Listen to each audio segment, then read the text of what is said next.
than what we had even anticipated when we were younger and watching hockey. Exactly. When I saw Mark Savard hit, I figured, okay, concussion. I knew concussion. Okay, out for a week, he'll be back. I didn't know about post concussion syndrome where a guy can't sit in a room with light for a full month. Like he sat in his bedroom in pitch black darkness for days. He couldn't go in light. I didn't know about that. That concussion can linger on for a year. Yeah, and then when that kind of stuff happens to, like, it's awful when it happens to anybody, but especially when it happens to like the prominent star players. Like when Sid got that concussion, came back and got that another concussion, we were like, well, like we like Eric Lindros all over again kind of thing. Exactly. But the difference is like we know more about it now, and we can like we understand like how much time it takes, or we understand that how much time it takes is often unpredictable, and we need to communicate with the athlete more. Absolutely. I know Lindros. Back then, people always said, "Oh, Lindros, he's an egg. He's soft. He can't stay healthy." Like you meant, like no one knew repeated head trauma made your brain softer, made your head less susceptible to being hit if you came back too early and if you didn't take the proper time off to recover. That wasn't known in 1999. Yeah, absolutely, and I think that and props to the NHL for recognizing that, and absolute jeers on the NFL for continuing to deny it. It's true. Like, and it's funny because I think the future of football goes back to even just coaching. Because you see guys who tackle in football, you can't use your helmet as a weapon. It's not meant to be a weapon. Football tackling, you're supposed to teach your kids lead with your shoulder, not with your head. And even guys who aren't tackling are injuring themselves. Because I've seen guys use their head almost as a weapon, knocking themselves out. Even worse. Mm-hmm. Yeah, and yeah, the coaching part is a big part of it as well. And I think the culture behind the big hit is slowly dying.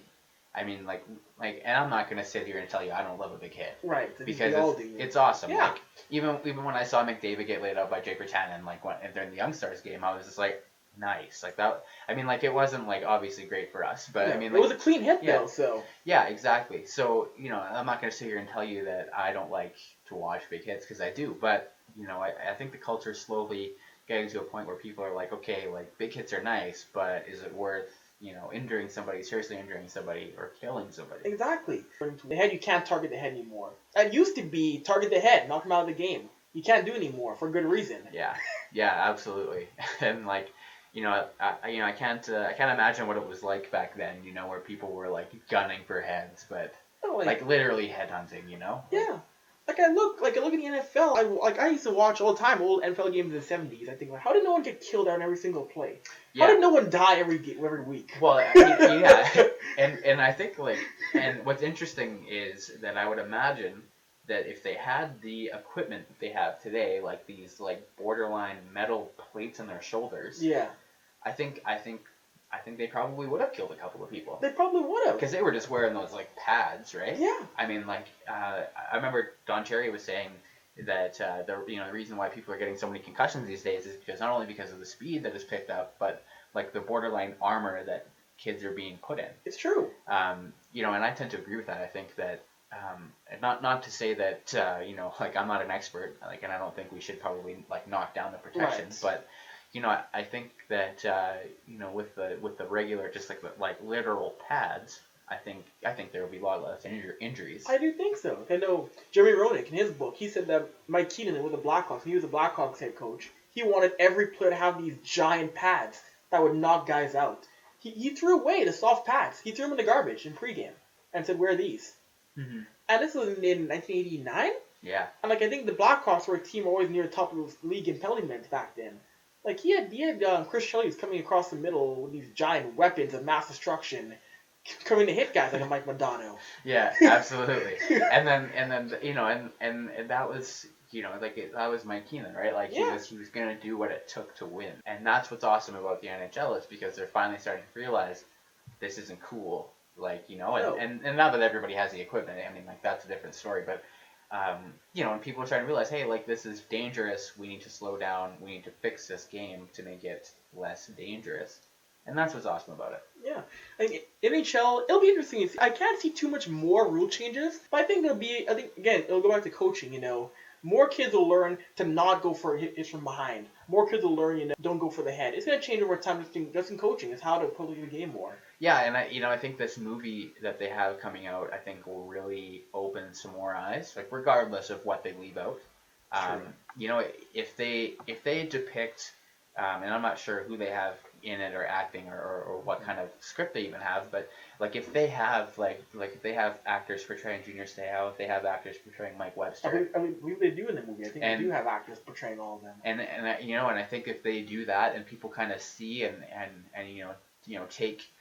take what they see and actually believe it, and because this happened, like this stuff really happened. Yeah. And I think it'll open a lot of people's eyes. It will. And yeah, and reading some of the stories like that Mike Webster went through, like he used to taser himself. Yeah. Like he used to taser himself because he felt that it relieved the pain. He got his son to taser him. Like think about a second, Kyle, how wild that is. I can't tasering even to relieve pain. I can't even imagine it, man. Like tasers probably I haven't even felt a taser, but I imagine that it would hurt. That's electricity going through your body as pain relief. Yeah, and I mean, like it's so crazy, it's funny because it seems like a joke, like nobody would do that, but it happens. That's when you see it on an episode of Ren and Stimpy or South Park. Yeah. That's what you see in South Park. Yeah, That's what Carmen would do. Absolutely. Like that is just, my gosh. Well, I do want to end on a lighter note, Kyle. I do want to go back to Mr. Actually, you know what? Before we go to McDavid again and the Golden Bears game, the Blue Jays. Are you a big Jays fan at all? Watching this run? I watch them as much as I can. I watch them when I'm at work. Hopefully nobody's listening, but no, I'll keep it on at work and work alongside it. And no, I watch them as much as I can. And I've never been a part of something like that before with the Jays. So it's fun, like seeing the market, seeing Pittsburgh's run, seeing the Royals run, and thinking, oh, I went to Toronto's time. And now it's Toronto's time. It's euphoric. Yeah, it really is. And and I'll be honest, like when they picked up Tulo, I was like, oh my god, like why would they do that? Same here. I was like, they have Reyes is getting older and he's not the best defensive player, but I mean like they have a very capable shortstop. Why do they need an improvement? I realize that Tulo's the best shortstop in the game. Yeah. But, they gave up a lot to the Rockies to pick up a guy that they only got, like, in my opinion, a marginal improvement at the time. Anyways, I thought. And then, we all thought that. Yeah, and then, and his bat still hasn't even picked up yet. But his defense has been sound. It's been phenomenal.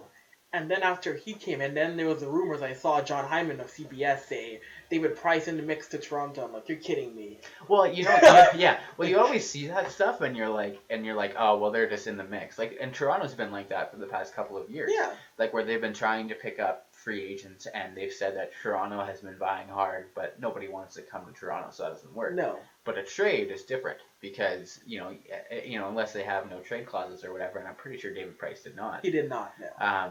He doesn't really have a choice. He has to come here if Detroit agrees to a deal. And so when that happened, I was still like, oh, okay, yeah, whatever, yeah, Toronto's in the mix, right? Like, really sarcastically. And then when they landed him, I was like, this is the real deal. And you don't expect a player like that to have as much of an impact as he did because he's a pitcher that plays once every 5 days. You imagine that's one, imagine he's probably going to lose a couple of games, but like, he's had like 7 starts. He's won, I think, 6 of them. Yeah. Which is not much of an improvement on their record, but what it does is that it fires everyone else up, and it's like, like he wins in Toronto. Yeah. He loves playing in the Rogers Center. Yeah, and it's interesting, and what I think is the best acquisition that they made was Ben Revere. I think I was really excited about Ben Revere because they didn't really give up much for him. No, they did not. And they got one of the best hitters in the league. Yeah.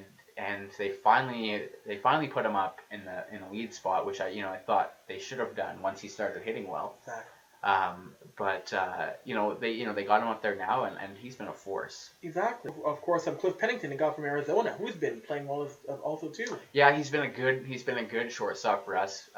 His bat just isn't where it needs to be at this point, but I think that we can sacrifice that for some defense. Of course. I think playing every day, like now that Tulo's hurt, I don't know when he's coming back. From what I heard, about 2 to 3 weeks for the cracked shoulder blade. Yeah, I think that I think Pennington will probably pick up a little bit now that he'll be playing every day. I'm assuming, and most of all, I'm very very sad that they picked up Pennington because we don't get to see Kawasaki as much anymore. As funny as Kawasaki is, though, you really need Minoru Kawasaki in your roster. Like he's really he's there in a pinch, okay, but you only need Kawasaki right now in your lineup. And he's 34. He doesn't he's a good defender, but he's not the best. He's not better than Pennington. He's probably got a little bit of a better bat than Pennington, but I mean, half, 3/4 of Minoru Kawasaki's hits are to the opposite field, it's true. bloops. So, maybe not, but I think that I think he's well liked in that clubhouse, and Very much so. I think that even if he's just there as a cheerleader, I think that it's beneficial for the team. Fair enough. And it's funny because 22 years, and the Jays, they're the most unique team in baseball because they're the only team with an entire country behind them.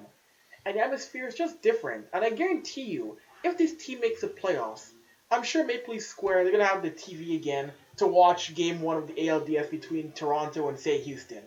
I think so too.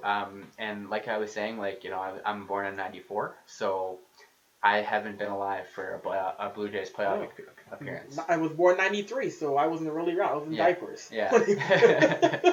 So I mean, yeah, this is exciting, and I'm maybe I'm just saying this because just to validate myself, but I've been watching the Blue Jays since 2005, a lot. Yeah. I've been focusing on them a lot, and going throughout all of the eras, like the Vernon Wells, Alex Rios era, I remember when we got Halladay was our only really good pitcher. We had Scott Downs that was a great setup guy, and but we never had all the pieces. No, we never had it. And then I remember when a couple of years ago when they got Reyes and they got they pulled in Mark Burley, got Josh Johnson, and we were and Jay Happ. I think they got that year. Happ, yeah. They got that year as well. And we were like, okay, this is it. We're gonna make the playoffs, and we flopped again. No, I remember I was there for what's now TSN 1260. I was a correspondent for the first 2 series in Toronto, and they won the series against the Indians, and then Boston came to town,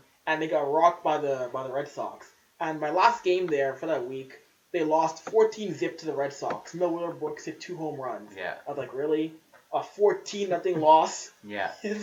Wow. Yeah, and then and it was just a representative of what we felt every single season, where they were like, okay, we got an acquisition, this year is going to be the year. Yeah. And then even coming into this year, we were like, meh. I mean, they didn't really make much noise. We were excited about that Josh Donaldson trade, but at the time, and I'll fully admit this, I was like, oh, I think that might be a bad idea. I think that Laurie's gonna be able to be, maybe not this year, maybe Donaldson will pick it up, or we'll have a better year than Laurie this year. But I think Laurie will be a better player in the long run. They probably will be fine. I mean, I don't know. I think that Donaldson is having his best season right now, and I think he'll be able to put up these numbers for 4 or 5 years. Laurie his average has been good, but that's about it. And like I said, I'll fully admit that I thought that trade was a bad idea at the time, and now I'm loving it. So. Everybody is now. And seeing Josh Donaldson, he could win the MVP in the American League because Mike Trout in Anaheim, he's struggling. I think this is Josh Donaldson's award to lose. Yeah, I even believe that when I remember that LA-Toronto series when they were head-to-head, and they were when Greg Zahn was like, oh yeah, Trout's got this in the bag, center fielder is way more of a tough position to play than third base. I'm like, have you been watching the Blue Jays all year? If it wasn't for Donaldson, we would not be here. No, we would not, because before was at the All-Star break, they were 50-51. Yeah, exactly. And that's the thing. And Trout's an awesome player, and probably one of, if not the best player in the league, but Donaldson's hitting in that 2-hole, and he's got 120 RBIs. Are you kidding me? I mean, that doesn't I don't see him not winning the MVP. No, I don't. He's having one of the best seasons since Carlos Delgado. Those show how long it's been since his caliber. Yeah, absolutely. And and anyways, back to that. We had that acquisition, and I still wasn't sure. We had a good infield, but our pitching was awful. Oh gosh, it was. I mean, R.A. Dickey hasn't been and that trade, I wish we would have kept Syndergaard, but I mean, that's in hindsight, obviously. Right. Dickey hasn't been where, we thought he would be ever since we brought him here. And, Burley's Burley, he's dealing all the time, whatever. It's true. He's gonna give you a winning record. And, I hadn't even, Estrada, we weren't even expecting anything from. No. And then, Estrada started to put up some good numbers. Burley was putting up, he was dealing. Dickey was kind of getting smashed. Hutch wasn't that great. And then all of a sudden we make these acquisitions. Everybody's pitching below 3 in their ERA. And here we are in first place. Yeah, you look at LaTroy Hawkins. 42-year-old LaTroy Hawkins comes in and has been phenomenal out of the bullpen. Man, I remember when they made that trade, and I was like, okay, we got, why did we pick up this 42-year-old guy? Why? And then he comes out of the bullpen in, the 6th or the 7th, and he just deals. Yeah. And yeah, I'm so happy that I'm not a baseball manager because I would be brutal at it. It's not, you bring LaTroy Hawkins. I used to tweet at LaTroy's so old. He's the last active player in baseball to have played against Michael Jordan. Oh man, wow. I didn't know that. That's insane. That's how old the man is. He predates the Diamondbacks and the Rays. Yeah. That's how old the guy is. Yeah, and he's still dealing, And it's not like he's and it's not it's not out of the ordinary to see knuckleball pitchers in their 40s. But he's not knuckleball though. Exactly. That's the thing. He is he's throwing 85, 90 miles an hour. Yeah. And that's not something that I don't think very many people think is sustainable. No. At that age, but he's doing it. The only guy who I could recall doing it last was Roger Clemens at 44. The last guy who would do that. Yeah, Roger Clemens was was Roger Clemens, right? So having a guy come in that's 42 and was putting up 1, 2, 3 innings more often than not, I mean that's a bonus. It is. I don't want to get too carried away, but if the Blue Jays win the World Series, this country won't stop partying until 28-19. Yeah, and LaTroy Hawkins will probably still be in the league. It's just, it'll be so cool to see how Toronto and Canada, once again, is a baseball nation. They're getting around this team, and it's good. And although my goal, my vision, my fantasy, one day, baseball's in Montreal again, and we get some way, somehow, an all-Canada World Series in Toronto, Montreal. That would be amazing. I thought the same thing too. With the Raptors, we're finally seeing a playoff caliber team out of there. Yeah. And maybe this brings back the Grizzlies. Not necessarily the Grizzlies, but I mean maybe a team in Vancouver. Vancouver has changed. I remember Vancouver, the marketplace. They were right for basketball back in the 90s. It was still a very, very hockey-centric CFL city. The dollar was down, and it was actually a rumor that didn't happen. Well, it was true. Michael Jordan, in about 2000, he wanted to buy the Grizzlies. But I think if they had proper ownership and someone gave it a chance, it could have worked.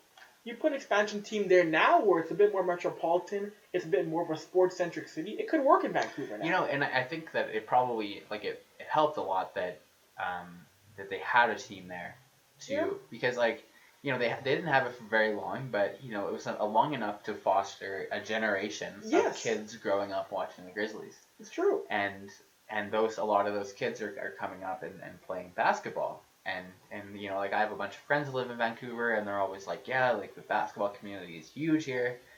People love the sport there now, and and that could have been because of the Grizzlies.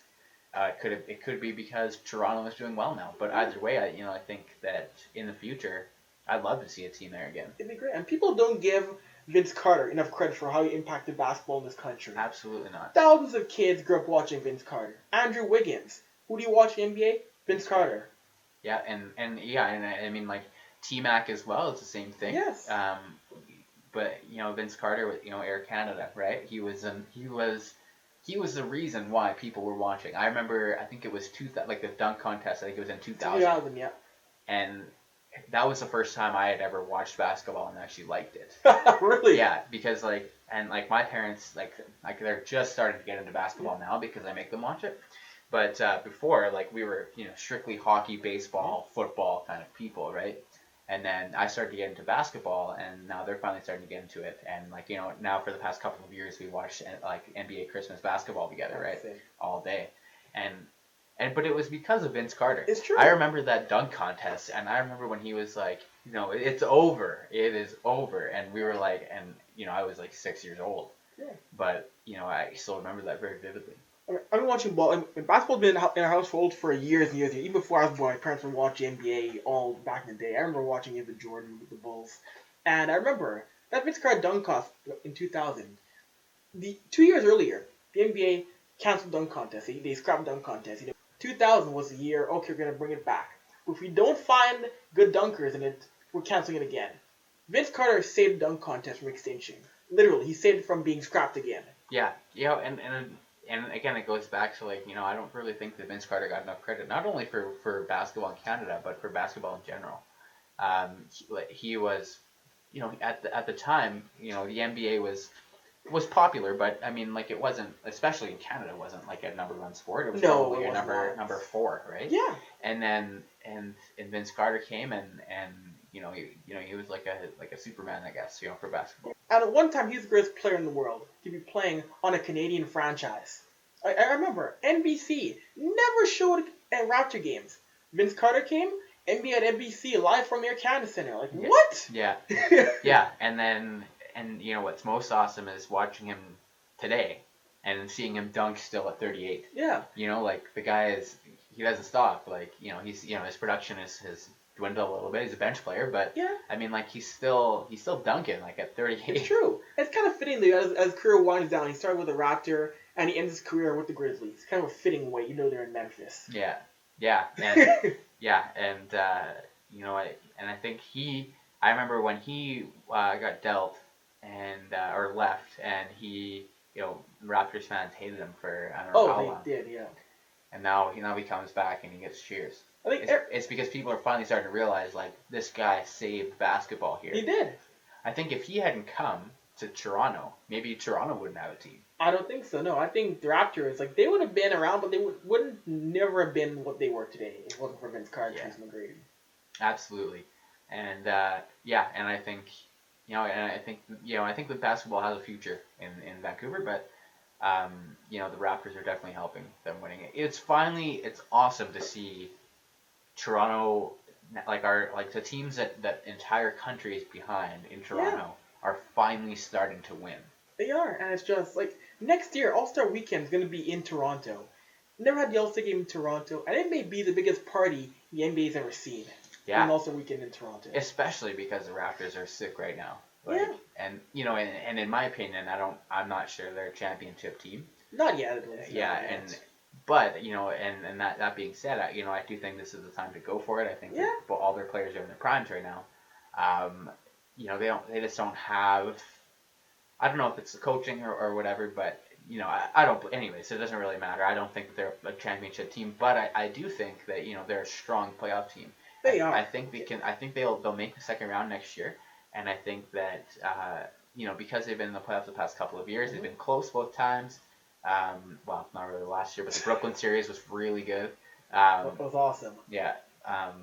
But that being said, I think that I think that's going to be an awesome time. I think it will be. My last Raptors point, I do want to say, people look at the Raptors marketing and people say, well, how could Drake bring in free agents? If you don't think Drake could bring in free agents, you're crazy. You're naive. Absolutely. You're so naive. You don't think Drake can bring in free agents. And that's another thing. Like, what a smart hire that was. And like, I'm not even saying that because I'm a Drake fanboy. Yeah. Like, Drake he's been awesome for them. Like, his mark, like, he is like like a, I don't want to say like an advertising platform, but I mean, like, he's got so much reach. Yeah. And he is the biggest rapper in the world right now. And like, he's got, like, I remember I watched the Cabby Presents with Drake, right. And he like made him like business cards. He's like, I couldn't figure out how many jobs you have, so here, I just made you a bunch of business cards. Like, I thought that was hilarious because he has so many things going on. It's true. But he's been awesome, and and like the Oval Raptors cross line has been sick, and I think that I think that the only thing that Toronto needs is like an improved coaching staff, and I think that they can be like a real threat for a long time. I like Dwayne Casey. For Dwayne Casey, his team was in such a mess with guys like Kevin O'Neal and Jay Triano couldn't get anything happening. he's got these guys playing as a unit. And I do think that next year, Masai Ujiri as a general manager, I think next year it'll be Kevin Durant push all the way. Yeah, and it's very possible, especially because he's really good friends with Drake, so that'll help. One thing I will say about Dwayne Casey is that I don't think that he uses Valanciunas enough, and effectively.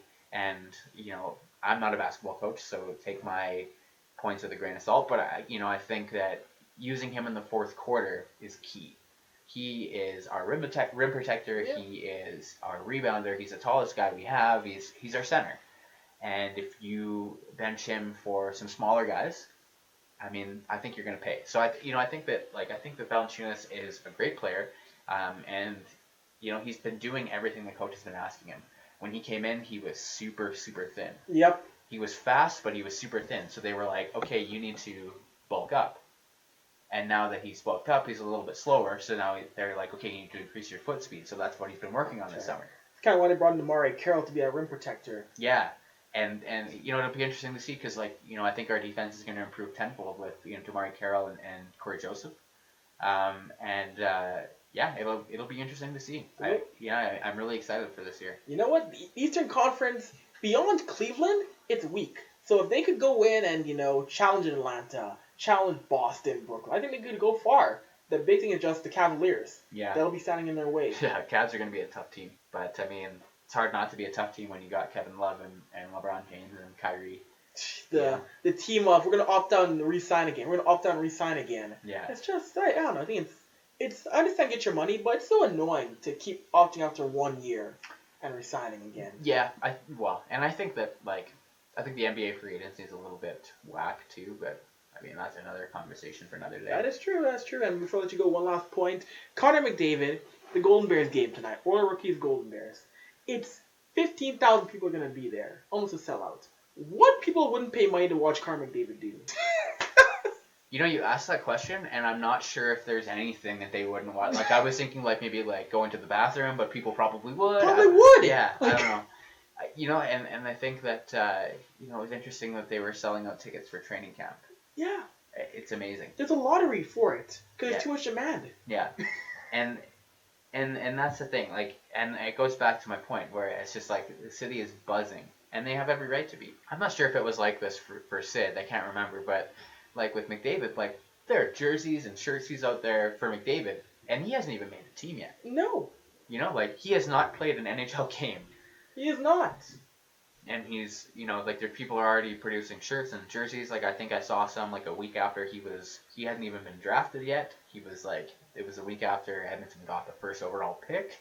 The people were making jerseys and shirtsies. So not that that makes any difference because we knew they were going to take him anyways. Sure. But I've never seen something like that. If you're an 18-year-old, how do you prepare for that? How do you prepare for a city of 1 million people to be following your every single move?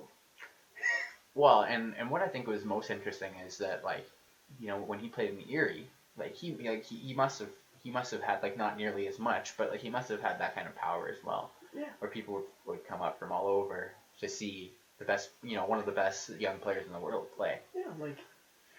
Yeah, if you told me at 18 every sports show would have 1 million people and I'd go for lunch and have a throng of people surrounding me, that'd be insane. Yeah, I don't think I'd be able to handle it either. 18 years old and literally an entire city is yours. Yeah. It's a good life. Absolutely. Well, I mean, I guess, yeah. And, it'll be interesting to see, what him and Taylor Hall get up to, the kind of shenanigans they get up to, if any. I don't think so. I think they'll be somewhat subdued. Yeah, I think Connor's seems pretty focused. So, you know what, and like I said, the city is excited, and I'm excited, and I'm not even really much of a fan. So you're a Winnipeg guy. Yeah, I'm a Jets fan, we got an excited team, but I mean, not nearly as much as Connor McDavid, that's for sure. Yeah, well, there's no wet tracksuits here in Edmonton. Yeah. Yeah, that's true. But yeah, I mean, we're all excited up here. It'll be awesome to watch. And if he puts up 120 points in the season, I mean, I couldn't imagine what the city will be like. It'll be nuts. And Kyle, before I let you go, I'll let you plug all your Twitter account, your Facebook, your MySpace. What do you have to plug on there? Oh yeah, so I only have MySpace. No, I'm just kidding. My Twitter is @KyleMuzyka, KyleMuzyka. You can actually find me on pretty much all social media by looking up my name because I think I'm the only person in the world that has it. I think so. And that's Muzyka. And yeah, man, thanks for having me. I really appreciate Of it. course, Cap, come back again sometime. We'll do it again. Absolutely, dude.